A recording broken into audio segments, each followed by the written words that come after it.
Hello বন্ধুরা, কেমন আছো সবাই? আশা করি সবাই ভালো আছো। সুজাতা হ্যাংলা ব্লগসে সবাইকে স্বাগতম বন্ধুরা। কচুরলতি দিয়ে এই দুর্দান্ত একটা রেসিপি তোমাদের সাথে আমি শেয়ার করব বন্ধুরা। এটা আমার মায়ের রেসিপি, তোমাদের খুব ভালো লাগবে। এখানে দেখো, মটর ডালের আমি একটা পেস্ট বানিয়ে রেখেছি। তার মধ্যে 2 চামচ বেসন নিয়ে নিয়েছি, স্বাদ মতো নুন আর সামান্য পরিমাণে চিনি আর 1 চামচ লঙ্কার গুঁড়ো আর সামান্য একটু হলুদ নিয়েছি। গ্যাসটা অন করে নিচ্ছি, কড়াটা চাপিয়ে দিচ্ছি। কড়া গরম হয়ে গেছে, আমি তেল দিয়ে দিচ্ছি। তেল গরম হয়ে গেছে, আমি মটর ডালের বড়াগুলোকে ভেজে নিচ্ছি। এইভাবে বড়ির মতন একটা একটা করে দিয়ে বড়াগুলোকে আমি ভেজে নেব বন্ধুরা। এই গরমে প্রায় সময় মা এটা বানায় বাড়িতে, তো খেতে খুব স্বাদ লাগে। ভাবলাম আজকে তোমাদের সাথে একটু শেয়ার করি। মটর ডালের বড়াগুলোকে আমি খুব ভালো করে লাল লাল করে ভেজে নেব বন্ধুরা।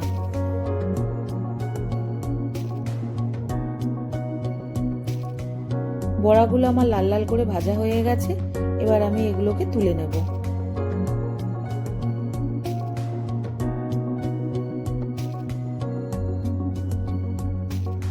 কচুরলতি তো তোমরা অনেকভাবেই বাড়িতে বানিয়ে খেয়েছো, একবার এইভাবে বাড়িতে বানিয়েও, খুব দারুণ একটা রেসিপি। ওই তেলের মধ্যেই আমি একটু কালো জিরে ফোড়ন দিয়ে দিচ্ছি।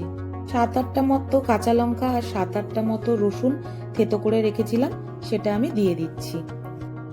কাঁচা লঙ্কা আর রসুনটা হালকা ফ্রাই করে নিচ্ছি। হালকা ফ্রাই করার পরেই কেটে রাখা পেঁয়াজটা এর মধ্যে আমি দিয়ে দেব।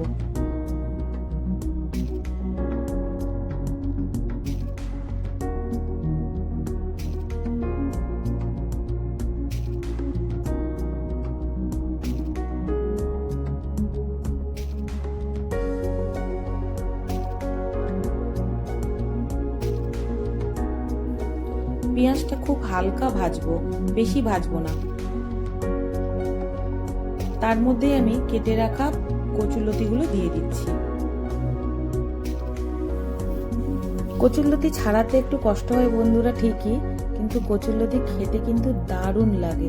আর তুমি যেভাবে বানাবে সেভাবেই ভালো লাগে খেতে। সামান্য একটু হলুদ দিয়ে দিচ্ছি, স্বাদ মতো নুন দিয়ে দিচ্ছি,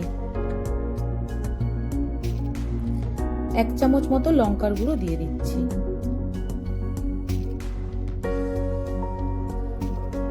খুব ভালো করে নাড়িয়ে চাড়িয়ে মশলাগুলোকে মিশিয়ে নিচ্ছি বন্ধুরা।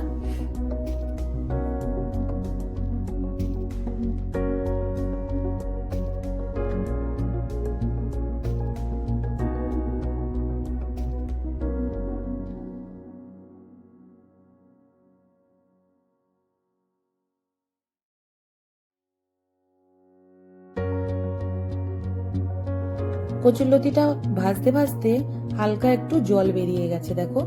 এই জলটাকে আমি শুকিয়ে নেব।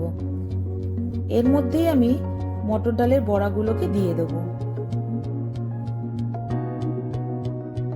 ভেজে রাখা বড়াগুলো দিয়ে দিলাম বন্ধুরা। খুব ভালো করে নাড়িয়ে চাড়িয়ে নিচ্ছি বন্ধুরা, দেখো। এবারে এর মধ্যে আমি একটু জল অ্যাড করব, যাতে বড়াগুলোর ভেতরে সমস্ত মশলাগুলো ঢোকে। এই বড়াগুলো খেতে খুব টেস্টি হয় বন্ধুরা।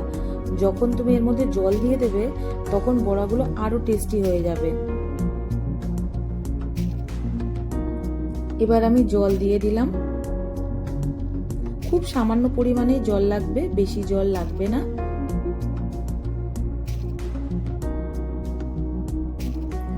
জল দেওয়ার পরে এটা আমি ভালো করে ফুটতে দেব, যাতে বড়াগুলো ভালো করে সেদ্ধ হয়ে যায়। ঝোলটা ভালো করে ফুটে গেছে আর বড়াগুলো ভালো করে সেদ্ধ হয়ে গেছে। এবার আমি নামিয়ে নেব। আর 2 মিনিট একটু ফুটবে, ফোটার পরে আমি নামিয়ে নেব। মটর ডাল দিয়ে কচুরলতি আমার রেডি হয়ে গেছে বন্ধুরা। গ্যাসটা আমি অফ করে দিচ্ছি। তাহলে বন্ধুরা, তোমরা দেখলে তো কত সহজ পদ্ধতিতে আমি এই রেসিপিটা বানিয়ে ফেললাম। তোমরা বাড়িতে প্লিজ এটা ট্রাই করো, তোমাদের খুব ভালো লাগবে। গরমের দিনে হালকা পাতলা রান্না বাড়িতে সবার বেশ পছন্দ হবে বন্ধুরা। নতুন কোনো ভিডিওতে নতুন কোনো রেসিপির সাথে তোমাদের সাথে আবার দেখা হচ্ছে বন্ধুরা। ততক্ষণ সবাই ভালো থেকো, টাটা।